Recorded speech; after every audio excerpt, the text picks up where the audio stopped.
invitación. Les voy a proyectar lo que les tenía preparado para hoy día. Y estuve viendo y les agradezco a las personas que respondieron el cuestionario que se les envió. Estaba viendo que este tema en general, si bien en los últimos años se ha hablado harto, como que todavía hay mucho miedo a hablar ciertos temas, ¿cierto? Ya sea porque no sabemos cómo va a responder la otra persona o sentimos que hay personas que se creen expertas. Y la verdad yo creo que tenemos que partir de la base que nadie puede ser experta en este tema, ¿ya? Incluso las personas que nos dedicamos a trabajar, ya sea desde la academia, desde la clínica, etcétera. Este es un tema que va a seguir cambiando y que va a seguir, ¿cierto?, evolucionando. Por lo tanto, yo creo que a veces el primer error que podemos cometer es creernos que sabemos todo, ¿ya? Y esto es válido para todas las disciplinas, ¿ya? Así que, si bien yo hoy día les voy a hablar en calidad de experta, quiero dejar claro que no me considero experta, me considero todavía en aprendizaje y creo que estas instancias son las que nos van formando, ¿ya? Así que por favor siéntanse con toda la confianza de ir contando sus puntos de vista, ya sea por el chat interno o si se sienten con la confianza por el micrófono o el chat abierto, ningún problema, ¿ya? Y bueno, acá algo bien sencillo es que les quería preguntar a ustedes si pueden levantar la manito en el Zoom, ¿quiénes se consideran parte de la diversidad sexual? Partiendo como por lo más básico hoy día. Voy a ver rápidamente.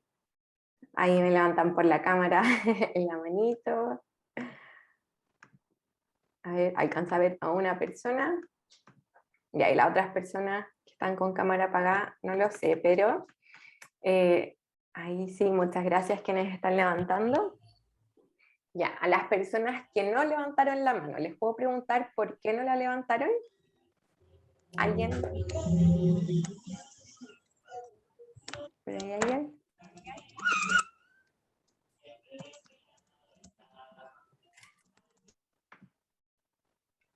¿Alguien se atreve o da susto, parece decirlo? Yo quiero hacer Porque una no sé a pregunta, qué te refieres. porque por ejemplo las personas que serían heterosexuales no serían consideradas parte de la diversidad sexual, por así decirlo, ¿o no? Ya, ¿es una pregunta o una afirmación? Pregunta. Sí, ¿cierto? Y acá también se suman algunos compañeros, ¿cierto? Que dicen, no sé a qué se refiere, otras personas dicen, todos somos parte de la diversidad, somos todos, etcétera, ¿cierto? En general, cuando preguntamos esto, pasa eso, ¿cierto? Como levanto la mano si me considero heterosexual o no, ¿cierto? O si soy cisgénero y concuerdo con lo que me dijeron que yo era, si es que soy o no parte de la diversidad sexual, ¿cierto? Y la verdad es que todas las personas lo somos, como bien algunas personas lo señalaron, porque la diversidad yo creo que es la única característica que compartimos todas las personas, ¿cierto? Y ya sea animales, ¿cierto? Objetos, todos somos parte de esta diversidad, más allá que nos consideremos dentro de lo que se considera la mayoría. Y acá es importante también que cuando se habla de este concepto usualmente se hace con fines más políticos y para visibilizar que no todas las personas tienen los mismos derechos en todas partes, ¿ya? Y por eso suele pasar que a uno le entra la duda si solo considera a las personas lesbianas, gays, sexuales, trans, etcétera. Pero la verdad es que en estricto rigor todas las personas somos parte, ¿ya? Porque todas las personas tenemos distintas variaciones, ¿cierto? Ya Sí, ahora sea cosa... preguntan qué es cisgénero en el chat. Cisgénero es cuando una persona nace y le dicen, por ejemplo, eres un macho porque tienes un pene y después se identifica como un hombre, ya a lo largo de su vida. Entonces, cisgénero, como probablemente tal vez la mayoría de las personas acá. Versus las personas trans, que le iba a explicar después, pero me adelanto, que en este caso mismo, imagínense un bebé con un pene, le dicen es hombre, pero se identifica como mujer, y sería una mujer trans, ¿ya? Sí, esa era de las consultas. ¿Ya? Entonces, todas las variaciones, ¿cierto? Incluso si nos vemos acá las personas que tenemos cámara, tenemos distinto corte de pelo, ¿cierto? Distinto color de piel, accesorios, etcétera, etcétera. Por lo tanto, todas las personas somos parte de esta diversidad. Y ahí vamos a ver que esta diversidad sexual no solo incluye lo que usualmente pensamos de sexualidad, sino que todo lo que somos como personas. ¿Ya? Y acá surge algo súper importante de que muchas veces las personas a mí me preguntan como, ¿y por qué hablamos de esto? Y ahí yo creo que en verdad es una muy buena pregunta de hacerse y agradezco la convocatoria hoy día. Y es que, como les decía, ¿cierto? Esto nos va a involucrar a todas las personas, ¿ya? Más allá de nuestro género, etcétera. También es importante, y desde donde ustedes trabajan, ¿cierto?, que es necesario conocer el panorama global para poder desarrollar ya sea un plan educativo, una intervención psicológica o del tipo que sea, ¿cierto? Necesitamos tener una perspectiva de género, y acá lo enfoco principalmente al género, que nos vamos a focalizar más hoy día.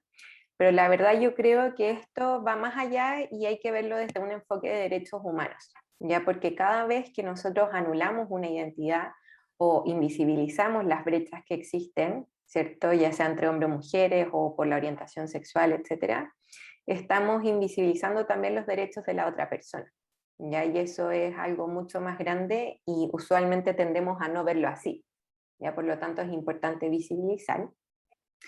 También es que todas las personas, sean estudiantes, colegas, pacientes, lo que sea, ¿cierto? Tienen el derecho a recibir un trato y una educación, ¿cierto?, equitativa y no discriminatoria. Y muchas veces, tal como algunas personas pusieron ¿cierto?, en esta encuesta, muchas veces en el lenguaje por no saber cometemos discriminación, pero muchas veces sin intención, ¿cierto? Y para poder cambiar eso es importante saber informarse y por eso estas instancias son súper buenas. Y también otro factor muy importante y que afecta principalmente en las escuelas es que el acoso y la violencia son prevenibles. Y ahí muchas veces creemos que son cosas que pasan naturalmente y casi que no podemos hacer nada al respecto, pero la verdad en la medida en que vamos educándonos, ¿cierto? Y cambiando la forma de vincularnos, sí podemos prevenir todo este tipo de conductas. Y acá este titular, no sé si lo vieron, fue del 2018, pero a mí la verdad todavía me sigue impactando porque si bien no ha pasado tanto tiempo, creo que todavía no avanzamos prácticamente nada. Que dice, ¿cierto?, casi nula educación sexual en los colegios. Expertos califican a Chile como un país ignorante en esta materia, ¿ya? Y esto no es solo como para recalcar lo ineficiente de nuestro sistema en algunos aspectos, ¿cierto? Sino que este es un vacío que hace tiempo estamos viendo y no nos estamos haciendo cargo, ¿ya? Así que por eso también les agradezco la invitación, porque todos los esfuerzos van sumando, ¿cierto? Y acá otra cosa importante es aclarar desde dónde yo les hablo. Yo sé que a veces puedo sonar, para algunas personas a veces un poco radical, o pueden desconfiar de cosas porque no las enseñaron en su formación, etcétera.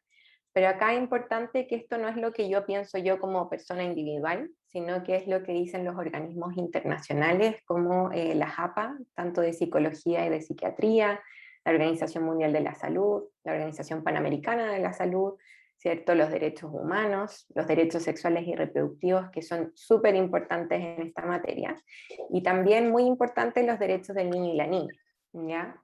Por lo tanto, todo esto que yo les vaya a exponer van a ser acuerdos internacionales, por lo tanto, nosotros también deberíamos poner en práctica esto que vamos a ver, ¿ya? Y acá me gustaría preguntarles, puede ser por el chat o por el micrófono, ¿cierto? ¿Qué pueden ustedes asumir de esta imagen? ¿Qué podemos asumir? Este es un espacio seguro, no hay problema. Pueden decir lo que puedan asumir. Acá dicen felicidad por el chat. Sí, ¿cierto? Vemos una sonrisa. Decimos una niña feliz, ¿cierto? Alguien que se siente seguro también. Alguien que se siente seguro. Felicidad, alegre, bienestar. Ya pareciera plenitud. Pareciera que es más fácil reconocer la emoción que vemos que predomina ahí, ¿cierto? Como libertad, confianza. Hay dice por ahí una niña trans, alegría, protegida y feliz, una niña que se siente feliz al jugar, ¿cierto? Ya, pareciera que ¿cierto?, la mayoría concuerdan que es una niña feliz, ¿cierto? Y lo vemos como una niña. Alguien por ahí dijo que podría ser, ¿cierto?, una niña trans, ¿cierto? ¿Y por qué usualmente decimos una niña? No tengan miedo de decirlo. Porque está con un vestido rosado y tiene un moño, entonces uno lo asocia a que es una niña. Sí, ¿cierto? Tenemos muy marcada, ¿cierto?, la vestimenta que debiésemos ocupar, ¿cierto? También porque tiene características físicas de niña, porque tiene los rasgos de una niña, ¿cierto?, por la cultura, Es que ¿cierto? están muy marcadas las etiquetas, siento yo. Ajá. Sí, ¿cierto? Están marcadas las etiquetas de cómo debiésemos ser, ¿cierto? O vestir, hablar o ejercer, ¿cierto? Y acá surge esto muy claro, ¿cierto? De cómo debiese ser un niño o un hombre y cómo debiese ser una niña o una mujer, ¿cierto? Acá más o menos todas las personas compartimos a grosso modo una noción de lo que debiese ser más o menos, ¿cierto?, cada una de estas respuestas. Y es muy interesante, ¿cierto? Porque en especial en la edad de las fotos de la niña que les mostré, ¿cierto? Como que los cuerpos en general son súper asexuados, ¿cierto? Y si uno pone en este mismo cuerpo, ya sea ropa de mujer o de hombre, probablemente vamos a decir en un niño o una niña y va a ser el mismo cuerpo, ¿cierto? Entonces ahí nuestra cultura influye mucho en esto, ¿cierto? Y quitando un poco como desde la niñez, les pregunto a ustedes, como, ¿cómo ustedes sintieron que debían ser? Ya sea porque les dijeron que eran hombres o mujeres, como qué pesos aparecieron en el camino. Si es que alguien quiere, puede ser por el chat interno. Bueno, a mí, en el caso mío, por ejemplo, era claro, mi papá era, bueno, era, digo, ya falleció él ya, era un hombre muy machista, entonces éramos 4 hermanos, por lo tanto, digamos, él trató siempre de imponer, ¿no es cierto?, el hecho de, nos compraba, nos hacía regalos que eran típicos de hombres para jugar a la pelota, porque los hombres jugaban a la pelota, los autos, camiones, nos mandaba a hacer juguetes, pero que eran siempre tipificados como para identificar que era el hombre que jugaba con esos juguetes. Y de hecho, él salía a jugar con nosotros afuera porque él sentía de que nosotros podíamos copiar su imagen de hombre, así como de hombre macho, así de... Gracias, Ronnie. A mí me Muchas gustaría gracias. comentar, ¿Sí? yo, María Belén, Uh-huh. desde Ovalle, desde el Colegio de Ingenio, a mí me pasó algo bien particular en mi infancia, porque yo me crié con varones, con mis hermanos y mis primos. Entonces, para mí, el hecho de ser mujer como que no fue tan... no sé, como que no se me marcó eso de que tú eres mujer y tú eres un niño y tú debes jugar con juguetes de mujeres y tú con de varones, o lo mismo que la ropa. Al contrario, por ejemplo, en mi caso fue como que hubo mucha libertad en ese sentido, porque yo jugué con camiones, no hubo como una restricción en el sentido de que yo era mujer y debía jugar con muñecas en el fondo.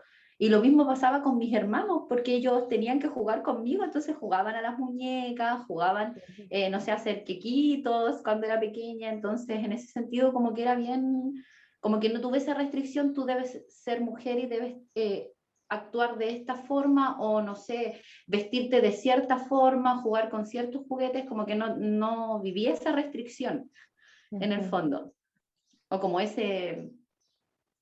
el decir, ¿debo yo asignarme, no sé, un color o por ser mujer jugar ciertos juegos? No me pasó.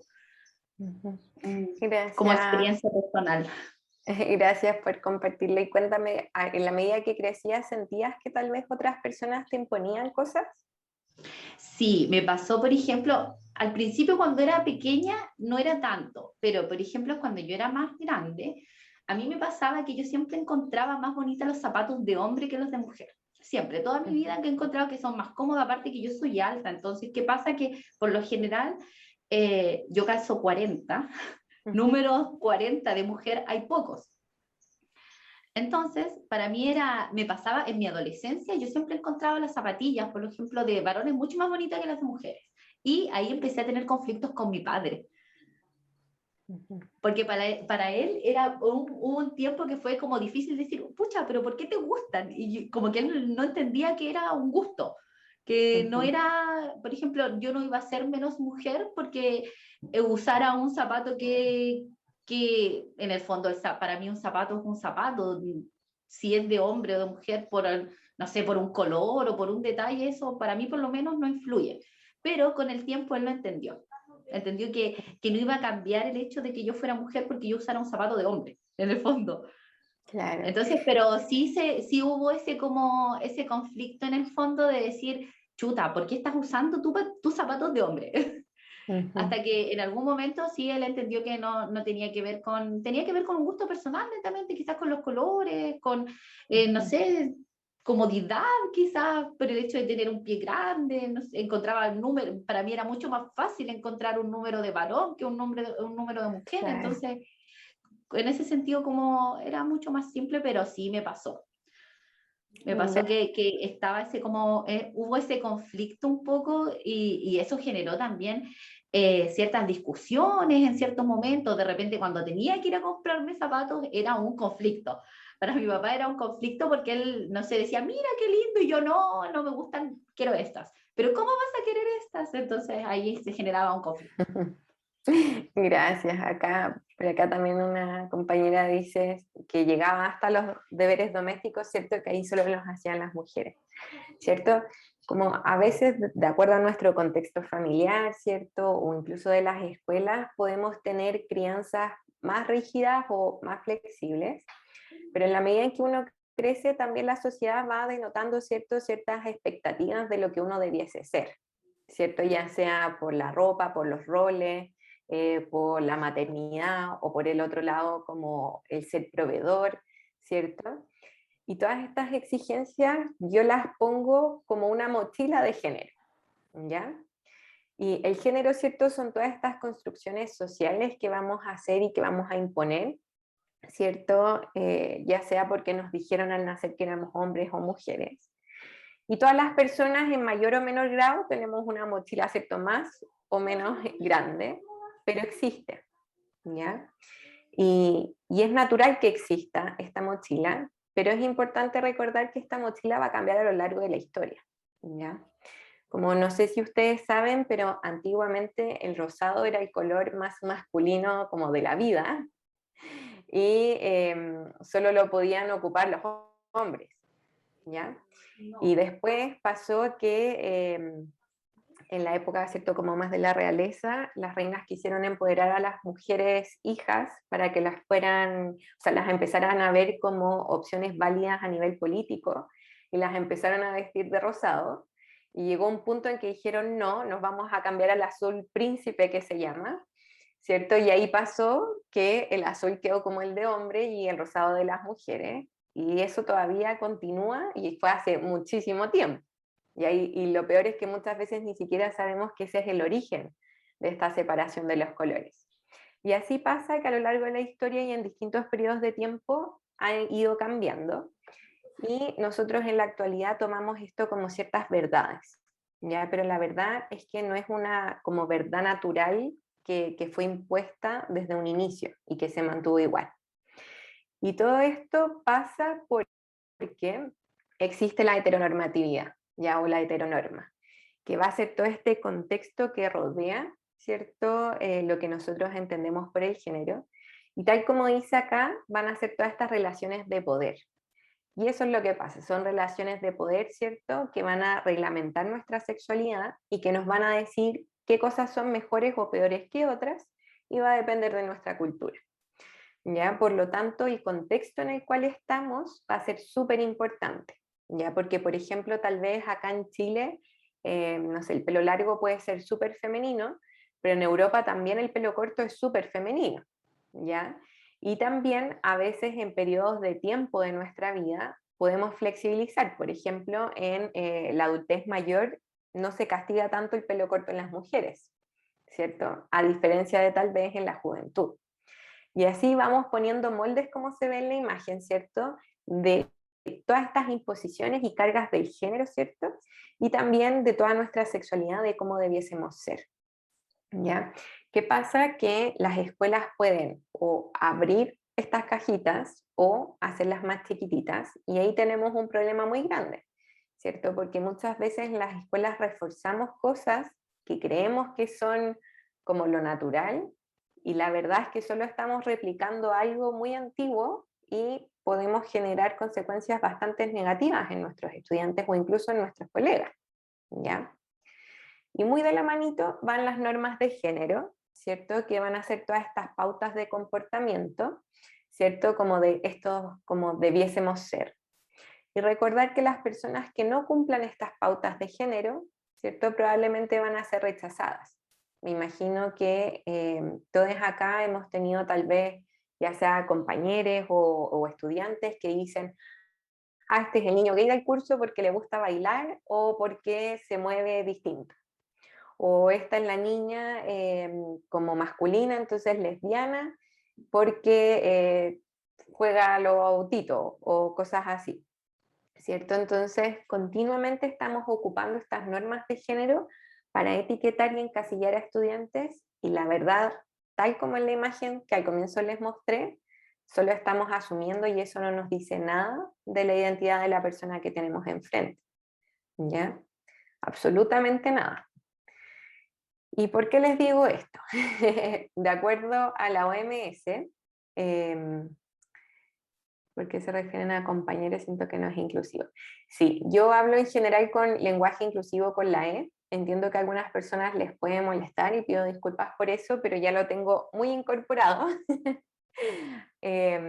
Pero voy a hablar con la E o todas, todos y todes como dijeron al comienzo, ¿ya? Pero es mi forma de hablar.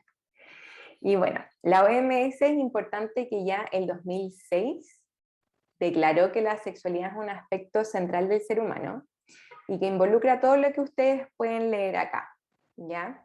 No solo lo que usualmente pensamos que son nuestras relaciones sexuales y nuestros genitales.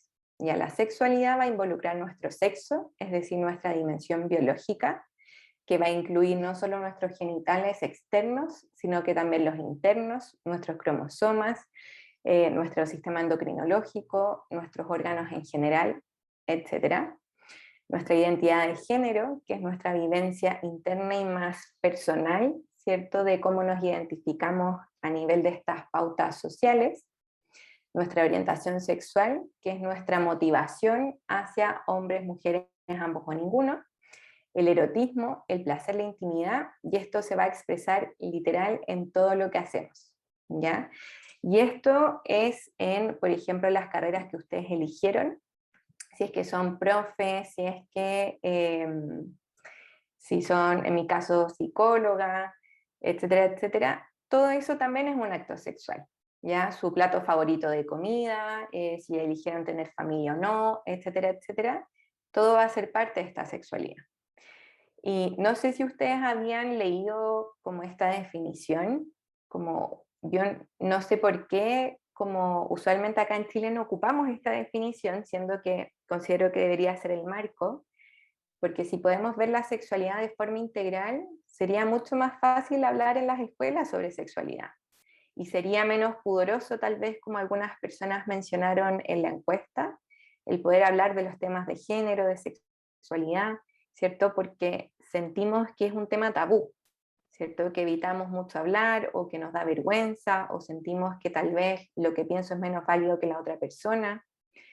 Y la verdad es que hablar de sexualidad es un factor protector, protector de, contra los embarazos no deseados, protector contra trastornos en salud mental, también contra el suicidio, también ayuda a ver el proyecto de vida, que muchas veces sabemos que en la adolescencia cuesta tanto, ¿cierto? El poder trabajarlos. Y así también hablar de esto nos quita peso, ¿cierto? Tal como los miedos que ustedes planteaban, de no tener como ocultarlo y alejarse lo más posible de este tema. Y de forma muy pedagógica a mí me gusta explicarlo como desde este triángulo, ya que por temas de tiempo lo voy a ver como muy rápidamente. Pero como les decía, ¿cierto? Hay una parte biológica que va con nuestro sexo, va la dimensión social, que es con el género, ¿cierto? Que es lo que nos convoca más hoy día, y la dimensión motivacional, que va a ir con nuestra orientación sexual. Las personas trans, ¿cierto? Van a ir entre la dimensión biológica y la dimensión social, por lo que les decía antes, ¿cierto? De acuerdo a cierta biología, me dicen que soy un macho o una hembra o persona intersex, es decir, que tengo grados variables de ambos genitales, pero me identifico en mi identidad de género, que es lo más profundo, ¿cierto?, con el otro sexo género, ¿ya? Y acá todas las personas, ¿cierto?, podemos hacer cruces entre estas letritas verdes, porque yo, por ejemplo, puedo ser una hembra y sentir que soy masculina y tal vez bisexual, o puedo ser un macho andrógino, es decir, que mezclo lo femenino y lo masculino, porque, por ejemplo, me gusta maquillarme, y soy heterosexual. Y así podemos hacer muchas combinaciones, ya que yo sé que esto a veces puede generar un poco de conflicto, ¿ya? Y con esto del género, recordar que no es solo el cómo yo puedo como ser visto por otras personas, ¿cierto? Sino que también va a incluir cómo yo me posiciono en el espacio, ¿cierto? Ya sean los roles que yo tomo, en cómo me comporto, ¿cierto? O qué cosas fantaseo o me gustaría hacer, ya sea como hombre o como mujer, ¿cierto? Con los roles que yo tengo. Y acá en Chile en particular tendemos mucho a minimizar las cosas femeninas, ¿cierto? Decimos como que es malo que a un niño, por ejemplo, le guste bailar. Y por otro, las cosas masculinas, ¿cierto? Como que tienen un estatus como mejor. De hecho, no sé si ustedes se han fijado que muchas veces en las escuelas, como entre mismos estudiantes, hablan de, por ejemplo, ay, que es una perra, o que eres maricona, o cosas así, y siempre en femenino, ¿cierto? A pesar de que puede ser un hombre al cual nos referimos. Todo esto alude, ¿cierto?, a cómo minimizamos lo femenino frente a lo masculino, ¿ya? Y esto, desde ahí, ¿cierto?, surge también esta perspectiva de género, de que es importante tener claro que no todas las personas, ¿cierto?, tenemos como el mismo piso o la misma base de partida, y que esta mochila de género a veces puede tener más piedras o menos, si es que actuamos acorde a estas normas que tenemos de convivencia, ¿cierto? Y la verdad es que en cada colegio van a haber, y en distintas ciudades van a haber distintas normas de género también. Ya yo, si bien ahora estoy en Santiago, yo soy de Los Andes, que es una ciudad pequeña y que también las normas de género eran súper marcadas, ¿ya? Y me he dado cuenta que efectivamente en distintas zonas vamos variando estas normas de género, ¿ya? También otro concepto súper importante en esta temática, ¿cierto? Yo les hablé de la identidad de género, aludiendo a las personas trans, y solo la persona, ¿cierto?, a la cual yo me refiero va a saber su identidad de género, es decir, yo como Isi soy la única que sabe mi identidad de género, y lo que ustedes pueden ver, es decir, mi cáscara, es la expresión de género, es decir, cómo yo les muestro cómo yo me siento, ¿ya? Por lo tanto, cuando vemos fotos o vemos un comportamiento de un estudiante, creemos que sabemos su identidad de género, podemos decir es hombre, es mujer, pero lo que estamos viendo es la expresión de género, ¿ya? Por eso es importante no asumir. Entonces, en términos sencillos, la identidad de género es como de la piel hacia adentro, lo más interno, y la expresión va a ser de la piel hacia afuera, como yo me corto el pelo, cómo me visto, los pronombres que quiero que se ocupen, etcétera, etcétera. ¿Cierto? Y aquí aparecen las personas trans, que en verdad estos conceptos transexual y transgénero ya casi no se están ocupando, pero la diferencia como más grande es que las personas transexuales sienten malestar con sus genitales versus las personas transgénero que no. La verdad, personalmente, yo creo que hay un poco un morbo en el concepto, porque la verdad, como no, muchas veces se pregunta solo para saber si la persona se operó o no se operó, ¿ya? Porque tenemos muy ligado que un genital hace una identidad, siendo que no es así, ¿ya? Y acá algo importante a nivel de las escuelas también, es que en Chile, en el único estudio que hay más grande de población trans, que fue del 2017, hecho por OTD, sale que el 41,3% de las personas encuestadas reconoce su identidad de género entre los 0 y los 5 años, es decir, ya a una corta edad, y eso concuerda con estudios internacionales. Casi un 40% la reconoce entre los 6 y los 11 años, y en menor cifra, ¿cierto? Ya lo vemos desde la pubertad en adelante. Entonces, lo más probable es que en el caso de las personas trans, es que ustedes en las escuelas tengan, si es que no saben o puedan tener, ciertos estudiantes que se identifiquen con esa categoría, ¿ya? Y todo esto es súper importante porque, y esto lo voy a pasar muy rapidito porque ya casi nos tenemos que ir a las preguntas, es que ustedes al hablar de estos temas pueden prevenir el suicidio, ya que para mí es lo más alertante, ya que en Chile tenemos cifras bastante altas y van en aumento progresivo, y ustedes como personas sensibles en temáticas de género pueden ser aliados y reducir las tasas de suicidio, ¿ya? Como usualmente las personas que atentan contra sus vidas, las últimas 24 horas piden ayuda, solo que muchas veces las personas le bajan el perfil y creen que no van a hacer nada, porque está el mito que si la persona lo dice no lo va a hacer, lo que es totalmente falso, ¿ya? Cualquier alerta siempre hay que prestar atención. También el bullying. Muchas veces el bullying es respaldado por personas de la institución. Un estudio que hizo Todo Mejoras, que después se las puedo enviar por mail, mostraba que era casi el 100% de los estudiantes que se consideraban dentro de una minoría sexual se sentían inseguros por el espacio educativo, ya porque muchas veces docentes, inspectores, personal de aseo no les defendía frente a las agresiones porque consideraban que era algo como que era normal que pasara por ser así. ¿Ya? Entonces también nuevamente recordar que nadie, ¿cierto?, merece malos tratos y todas las personas necesitamos espacios seguros para poder crecer. ¿Ya? Y acá es súper importante como colegios, ¿cierto?, y escuelas el poder mostrar que la diversidad sí existe, ¿ya?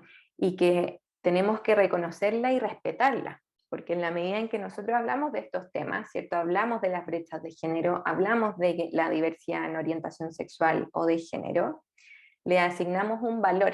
Entonces ya no es algo malo o triste que tengo que ocultar, sino que es algo que me da orgullo y que también puede ser un aporte, ¿cierto? Y todo esto se puede hacer por medio de charlas, de poner afiches, de cuidar nuestro lenguaje. Y también por eso es importante, ya sea ocupar el todos, todas y todes o todes, ¿cierto? O lenguaje neutro, como hablar en la niñez en vez de niños y niñas, ¿cierto? Nos va a ayudar a que los estudiantes, ¿cierto?, también sientan que es un espacio en que son reconocidos, ¿ya? Porque si siempre hablamos en masculino, estamos invisibilizando a todas las demás personas que no se identifican con el género masculino. Ya, aburrieron. ¿Mm? Ah, no, fue casualidad. ¿Ya? Entonces es súper importante eso. Ustedes después van a tener acceso a la charla, así que ahí la pueden como leer más con calma. También el tener ciclo de charlas, ¿cómo se llama? Ciclo de charlas respecto a temáticas que sean relevantes para los estudiantes y también para ustedes como colegas, ¿cierto? Acá nosotros en la universidad hicimos uno que se llamaba Libres e Iguales, conociendo el arcoíris LGBTI+, escuchando voces invisibles y ser estudiante LGBTI+. U otras como Rompiendo mitos sobre el género, y así sucesivamente, lo que a ustedes les da visibilidad respecto a estas temáticas y se posicionan como espacios seguros. También el poder calendarizar una semana de la diversidad o días por cada diversidad, ya sea una, por ejemplo, sobre género, y que lleven personas que expongan, o estudiantes que también cuenten sus experiencias, etc. Y estas semanas de la diversidad, no sé si en sus escuelas las hacen, pero son muy bien recibidas por el estudiantado y también crean un ambiente más rico entre colegas, de poder tener que hablar las cosas, ¿cierto? También se pueden organizar ferias, invitando a distintas organizaciones que puedan ir a exponer, ¿cierto? O tener un stand para dar información. Como yo participé muchos años de la Fundación Todo Mejora, y en cada expo en la que íbamos se acercaban muchos estudiantes a hablarnos como de algo que estaba pasando. Y ahí pienso como que ojalá se hubiesen acercado a alguien que ya estaba en la institución, ¿cierto? Porque ahí uno puede echar a andar los protocolos que existen. Entonces es súper importante hacer este tipo de cosas. También dejar de imponer las formas de ser, ¿cierto? Como estábamos hablando al inicio, respecto a los estudiantes, como tal vez en las niñitas a veces uno se focaliza más en esto de ya tienes que peinarte, que el uniforme de esta forma, y tal vez a veces a los hombres se les permite más flexibilidad, o por otra parte tal vez más exigencia. Entonces, no hacer las distinciones por el sexo género, sino que tal vez por normas de convivencia en general. Por ejemplo, no molesten a sus compañeros, no que por ser mujer no pueda, por ejemplo, gritar, o cosas así, ¿ya? También reconocer las distintas formas del género. Y acá esta ficha a mí me encanta, y de hecho he visto que en varios colegios lo han puesto, que dice que es una niña jugando al fútbol, es una niña jugando al fútbol. Ya no la hace una niña lesbiana, no la hace una niña que quiere ser un niño, es solo una niña jugando al fútbol. Lo mismo que si un niño se pinta las uñas, es un niño que se pintó las uñas. Ya no lo hace gay, ni trans, etcétera, etcétera. Y acá es súper importante poder rechazar todas las formas de discriminación. Para eso es importante, si bien existen y tienen que existir protocolos, muchas veces en las instituciones no se conocen o no están actualizados también. Entonces es súper importante ir a ver los protocolos con los cuales contamos y poder revisarlos para que sean lo más inclusivos posible. ¿Ya? También está una buena práctica que hizo un colegio en Argentina, que dice Rompiendo Estereotipos, un colegio incluyó reinas drag en su elección estudiantil.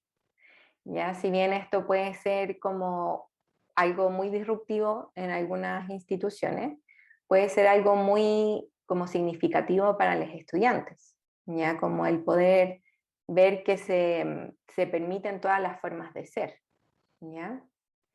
También alguien en el cuestionario que se hizo al comienzo mencionó una situación con un estudiante que quería bailar con las demás mujeres y ocupar la vestimenta de las mujeres.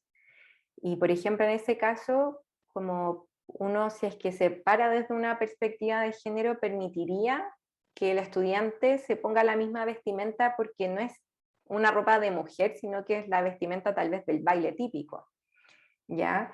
Y como quitarle este estigma, ya sea a la ropa, a los juguetes, a las cosas que podemos hacer hombres o mujeres, porque la verdad es que hombres y mujeres pueden estudiar lo que quieran ser, ¿cierto? Los juguetes son simplemente juguetes, lo mismo con la ropa, ¿cierto? Como no hay problema con eso. También en las clases preocuparnos de utilizar ejemplos que sean más equitativos en los géneros y que visibilicen distintos tipos de identidades. Por ejemplo, hablar de mujeres que pueden ser astronautas, ¿cierto? O mujeres que trabajan en construcción, de enfermeros y no siempre enfermeras, ¿cierto? De estilistas, tal vez de familias, ¿cierto? Que están compuestas por 2 mujeres, por 2 hombres, por una abuela, por los abuelos, como mostrar distintos tipos de familia que siempre han existido, solo que se invisibiliza. También otra cosa muy típica que se hace es como las niñitas para allá, los hombres para allá, y en vez de eso, tal vez decir 1, 2, 3, todos los 1 para un lado, los 2 para el otro, etc. O por números pares e impares de la lista, pero ya esto aumenta la brecha de género, ya cuando solo separamos en niños y niñas porque creamos una rivalidad, en especial cuando estamos en básica, ¿cierto? Que se generan estos bandos. Entonces esta es una buena forma de mezclar. También súper importante ser consciente de cómo vamos promoviendo los estereotipos de género, ¿cierto? De acuerdo a las expectativas que tenemos. Y hay que intervenir cuando escuchamos comentarios que refieren a bullying o que son inapropiados, ¿ya? Y acá esto es súper importante porque ustedes al final pasan a ser también modelos de género, pueden ser guardianes estrictos del género o pueden ayudar a flexibilizarlo. Y eso va a impactar directamente en el bienestar de sus estudiantes, qué tan seguros se sienten, ¿cierto? Y también en de ustedes, porque si el clima en el aula, ¿cierto?, está hostil, les va a dar menos ganas de ir, ¿cierto? Versus si es un entorno amistoso donde todas las personas sentimos que podemos estar, va a ser mucho más grato y eso va a favorecer los aprendizajes y todo va a fluir, ¿cierto? También importante que hay muchos estudios que, por ejemplo, muestran que profesores de lenguaje favorecen a las alumnas porque creen que tienen más habilidades para el lenguaje, y en matemáticas se favorece a los hombres porque se considera que las mujeres no tienen habilidades. Y ahí está demostrado que no hay diferencias en el cerebro, solo en cómo socializamos la información. ¿Ya? Entonces es súper importante eso también. Acá no he podido leer bien el chat porque si no, no puedo hablar y me distraigo, pero el utilizar un lenguaje inclusivo y libre de discriminación, y si bien, insisto, hay Bienestar personas... socioemocional, escuelas y perspectiva de género. Ah, no, eso es Marco Sola.